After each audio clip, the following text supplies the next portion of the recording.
Asalaamu calaykum waraxmatullaahi tacaalaa wabarakaatuh.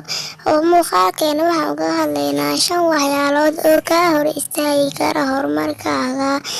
Waxaa muhiim ah in aad ogaato waxa kaa hor istaagi kara horumarkaaga iyo hadafkaaga. Haddii aad leedahay hadaf aad ku tiirsanayso, muuqaalkeena ku soo dhawaada iyo asigoo faahfaahsan.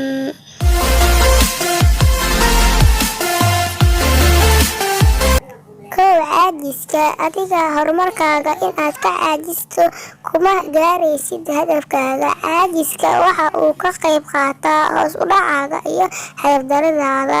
Lama dadaal xumo. Dadaalku waa wax ugu muhiimsan, sababtoo ah wax kasta dadaal ayaa lagu mutaystaa. Tusaale, jannada qofka hadduu dadaalo ayay u kala koraysaa, qof kasta meel uu gaaro.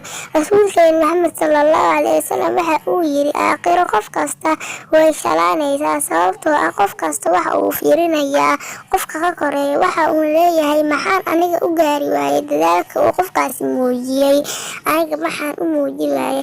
Dadaal xumada waxa ay sabab kartaa inuu hadafkaagii dhammi hoos u dhaco oo aanay waxba natiijo ka keenin. 3 waqti lumiska iyo maalayacniga. Hadafkaaga waqtigiisa haddii aad siiso waxyaabo kale, meeshiisii kama dhaqaaqayo hadafkaaga. Sida sheekooyinka ay dadku badanaaba hadafkoodii u dhumiyaan. 4 niyad jabka. Haddii aad niyadda iska jabiso adiga oo aad tiraahdo ma gaari kartid heerarkaas, ma sameyn kartid iyo wixii la mid ah, kuwaas waxa ay kuu sababi karaan in aad hoos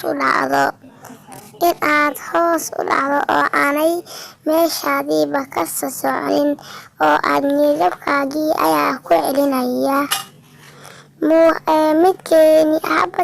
Qodobkii ugu dambeeyay ayaan soo gaarnay, waa midkii 5aad ee labalabeysiga ama shakiga. Haddii isku furto mowduucyo badan oo ka siladahay ama ka shakinayso midka kuu fiican, koley way ka maran habaabayaan, adiguna waxba horumar iyo natiijo iyo hadafna ma ka keenaysid. 5taasi iska ilaali. Dadkii hadaf lahow subscribe saara hadduu nicib geliyay muuqaalkani.